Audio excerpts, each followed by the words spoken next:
লাকাদ কানা লাকুম ফি রাসূলিল্লাহি উসওয়াতুন হাসানাতুন লিমান কানা ইয়ারজুল্লাহা ওয়াল ইয়াউমাল আখির ওয়া যাকারাল্লাহা কাসীরা। আল্লাহ রাব্বুল আলামিন সূরা আহজাবের 21তম আয়াতের মধ্যে তিন শ্রেণীর মানুষের কথা বলছেন। তিন শ্রেণীর মানুষ যারা নবীজি সাল্লাল্লাহু আলাইহি ওয়াসাল্লামের আদর্শ গ্রহণ করতে বাধ্য। এক নম্বরে নবীজি সাল্লাল্লাহু আলাইহি ওয়াসাল্লামকে আল্লাহ তাআলা প্রথমে বললেন লাকাদ কানা লাকুম ফি রাসূলিল্লাহ।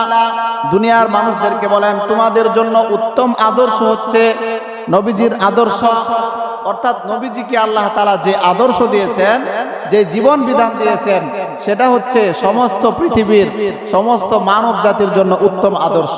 সুবহানাল্লাহ, উসওয়াতুন হাসানা। এখন তো আমরা নবীজির উম্মত দাবি করি ঠিক, কিন্তু নবীজির আদর্শ আমরা বাস্তবায়নে কাজ করি না। আপনারা সূরা বাকারার প্রথম দিক দিয়ে আছে আল্লাহ তাআলা যখন মানুষ সৃষ্টি করবেন তখন ফেরেশতাদের সাথে একটা পরামর্শ করছিলেন কিনা? আল্লাহ রাব্বুল আলামিন এই কথাটা সূরা বাকারার মধ্যে বলেন, ওয়া ইয ক্বালা রাব্বুকা লিল মালাইকাতি ইন্নী জাইলুন ফিল আরদি খলিফা। একেবারে আল্লাহ তাআলা সুন্দর করে গুছিয়ে বললেন, ওয়া ইয ক্বালা রাব্বুকা লিল মালাইকাতি ইন্নী জাইলুন ফিল আরদি খলিফা। আল্লাহ তাআলা যখন ফেরেশতাদেরকে বললেন যে আমি পৃথিবীতে আমার প্রতিনিধি প্রেরণ করতেছি। কি প্রেরণ করতেছি? প্রতিনিধি প্রেরণ করতেছি। এখন দেখেন, আমরা বলি আল্লাহ তাআলা জিন এবং মানুষকে শুধুমাত্র কি জন্য সৃষ্টি করছেন? আল্লাহর ইবাদতের জন্য। মানুষ এবং জিন জাতিকে আল্লাহ তাআলা কি জন্য সৃষ্টি করছেন? শুধুমাত্র আল্লাহ তাআলার ইবাদতের জন্য সৃষ্টি করছেন। আর সূরা বাকারার মধ্যে আল্লাহ তাআলা বলেন মানুষকে আমি এই পৃথিবীতে আমার প্রতিনিধি হিসেবে পাঠিয়েছি। বলেন কি হিসেবে? প্রতিনিধি। এখন প্রতিনিধির কাজ কি সেটা জানার দরকার আছে না? প্রতিনিধির কাজ হচ্ছে দুইটা। একটা হচ্ছে সে নিজে আল্লাহ তাআলার যাবতীয় হুকুম আহকাম নবীজি সাল্লাল্লাহু আলাইহি ওয়াসাল্লামের আদর্শের আলোকে নিজের জীবনে বাস্তবায়ন করবে। আর দুই নাম্বার কাজ হচ্ছে তার সামর্থ্য অনুযায়ী তার অধীনে যে সমস্ত লোক থাকবে তাদেরকে আল্লাহ তাআলার হুকুম নবীজির আদর্শের অনুকূলে, আদর্শের ভিত্তিতে তাদেরকে বাস্তবায়ন করার জন্য সে চেষ্টা করবে। কথা বুঝতে পারছেন? তাহলে আমাদের কাজ হচ্ছে দুইটা। এক নাম্বার কাজ হচ্ছে আমরা আল্লাহ তাআলার হুকুম নবীজির সুন্নত অনুযায়ী, নবীজির আদর্শের আলোকে আমাদের জীবনে বাস্তবায়ন করব। এটা হচ্ছে আমাদের এক নাম্বার কাজ। আর দুই নাম্বার কাজ হচ্ছে আমাদের অধীন যারা আছে, হাদিস শরীফের মধ্যে আসছে নবীজি সাল্লাল্লাহু আলাইহি ওয়াসাল্লাম বলেন, আলা কুল্লুকুম রাঈন ওয়া কুল্লুকুম মাসউলুন আন রাইয়াতিহি। সাবধান, তোমরা জেনে রাখো তোমরা প্রত্যেকেই দায়িত্বশীল। আর এই তোমাদের দায়িত্ব সম্পর্কে তোমাদের অধীনস্থ যারা আছে তাদের সম্পর্কে কিয়ামতের ময়দানে আল্লাহ তোমাদেরকে জিজ্ঞেস করবেন। সুবহানাল্লাহ। এখন আমি নামাজ পড়ি 5 ওয়াক্ত, কিন্তু আমার স্ত্রী নামাজ পড়ে না, তাহলে আল্লাহর কাঠগড়ায় দাঁড়াতে হবে কিনা বলেন? আমি নামাজ পড়ি, আমার সন্তান নামাজ পড়ে না, আমার সন্তানের জন্য কিয়ামতের ময়দানে আল্লাহর কাঠগড়ায় দাঁড়াতে হবে কিনা বলেন?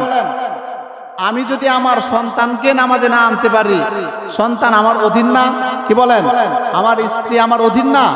তাহলে এই জন্য হাদিস শরীফের মধ্যে আসছে আলা কুল্লুকুম রাঈন। নবীজি সাল্লাল্লাহু আলাইহি ওয়াসাল্লাম সাবধান করে দিয়েছেন, তোমরা সাবধান হও, সতর্ক হও। তোমরা যারা আছো দায়িত্বশীল, তোমাদের অধীনস্থ যারা, তাদের সম্পর্কে কিয়ামতের ময়দানে আল্লাহ তোমাদেরকে জিজ্ঞেস করবেন।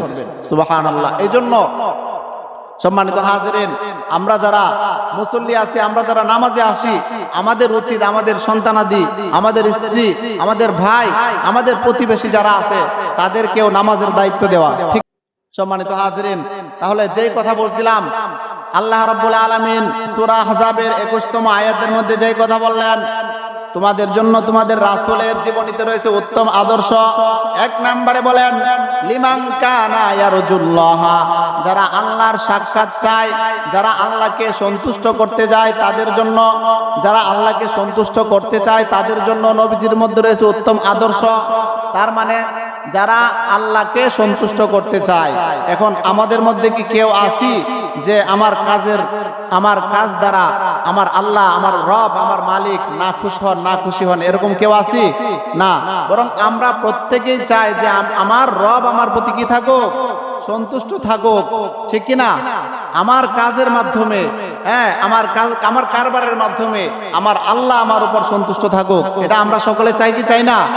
তাহলে 1 নম্বরে বলা হয়েছে লাকাদ কানা লাকুম ফি রাসূলিল্লাহি উসওয়াতুন হাসানা, তোমাদের জন্য তোমাদের রাসূলের মধ্যে রয়েছে উত্তম আদর্শ। 1 নাম্বার ওই ব্যক্তির জন্য যে তার রবকে সন্তুষ্ট রাখতে চায়। সুবহানাল্লাহ।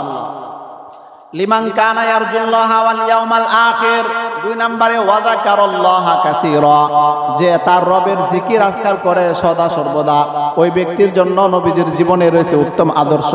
আর 3 নাম্বার হচ্ছে ওয়াল ইয়াউমাল আখির, কিয়ামতে পুনরুত্থান দিবসের বিশ্বাস যে ব্যক্তি রাখে তার জন্য রয়েছে নবীজির জীবনীতে উত্তম আদর্শ। কথা বুঝতে পারছেন? তাহলে আমরা 1 নম্বরে আল্লাহকে আমাদের উপর রাজি খুশি করতে চাই, ঠিক কি না? 2 নম্বরে আল্লাহর জিকির আমরা বেশি বেশি করব। আর 3 নম্বরে কিয়ামত দিবসে যে ব্যক্তি বিশ্বাস স্থাপন করে সেও নবীজির আদর্শ তার জীবনে গ্রহণ করবে।